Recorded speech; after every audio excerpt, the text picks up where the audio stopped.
प्रिय छात्र छात्राओं, कैसे हैं। मैं डॉक्टर धर्मेंद्र कुमार राम, सहायक प्राचार्य इतिहास लक्ष्मी नारायण, रामेश्वर संस्कृत महाविद्यालय, जयदेवपट्टी, दरभंगा। मैं आज पुनः ऑनलाइन टीचिंग हेतु उपस्थित हुआ हूं और आज मैं शास्त्री द्वितीय खंड के छात्र छात्राओं के लिए आधुनिक भारतीय इतिहास के अंतर्गत उपनिवेशवाद के विभिन्न चरणों में आज हम लोग मुख्य रूप से दो चरण, जो मुक्त व्यापार का काल 1813 से लेकर 1858 ईस्वी तक चला और तीसरा वित्तीय निवेश का काल जो 1858 से लेकर 1947 ईस्वी के बीच चला, उसके संदर्भ में हम लोग बात करेंगे।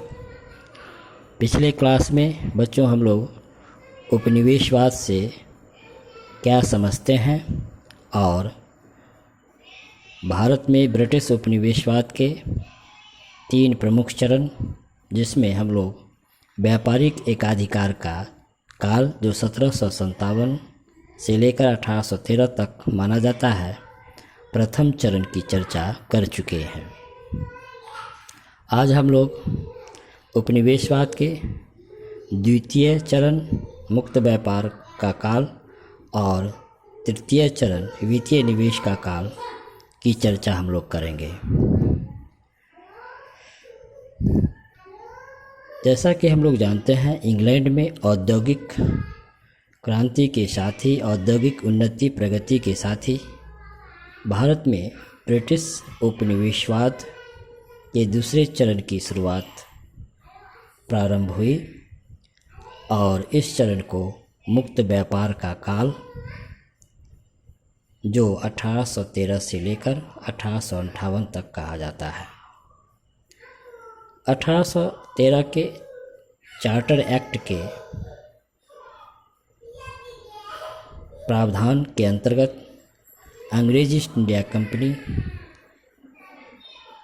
को जो व्यापारिक एकाधिकार भारत में प्राप्त था, अर्थात भारत में व्यापार करने के लिए एकमात्र अंग्रेज ईस्ट इंडिया कंपनी को जो अधिकार दिया गया था, वह 1813 के बाद चार्टर एक्ट के बाद अंग्रेज ईस्ट इंडिया कंपनी को आंशिक रूप से व्यापारिक एकाधिकार समाप्त कर दिया गया। अर्थात आंशिक रूप से व्यापारिक एकाधिकार का अभिप्राय यह हुआ कि अंग्रेज ईस्ट इंडिया कंपनी अभी भी चाय का जो व्यापार था उस पर एकाधिकार कायम रहा, साथ ही चीन के साथ जो व्यापार था वह व्यापारिक एकाधिकार कायम रहा। लेकिन पुनः 1833 के चार्टर अधिनियम में अंग्रेज ईस्ट इंडिया कंपनी का जो व्यापारिक अधिकार था उसे पूर्ण रूपेण समाप्त कर दिया गया। दूसरे शब्दों में कहा जाए कि अंग्रेज ईस्ट इंडिया कंपनी का चाय के साथ व्यापार और चीन के साथ जो व्यापार था उसको भी समाप्त कर दिया गया और अब भारतीय बाजार को अन्य ब्रिटिश उद्योगपतियों पूंजीपतियों के लिए खोल दिया गया। इस कारण ब्रिटिश उद्योग निर्मित सूती वस्त्र का निर्यातक था, वह 1850 तक ब्रिटिश सूती वस्त्र का आयातक बन गया। कहने का तात्पर्य कि पहले 1833 के चार्टर अधिनियम से पहले एकमात्र अंग्रेज ईस्ट इंडिया कंपनी भारत को लूटने का काम कर रही थी। अब इंग्लैंड की अन्य कंपनियां भी भारत में व्यापार करते हुए भारतीय संसाधनों का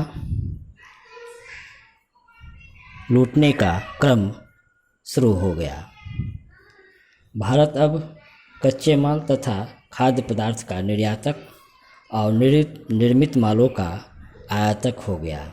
इस प्रकार इस काल में इंग्लैंड के लिए भारत एक आदर्श उपनिवेश के रूप में परिवर्तित हो गया। तो बच्चों, आज हम लोग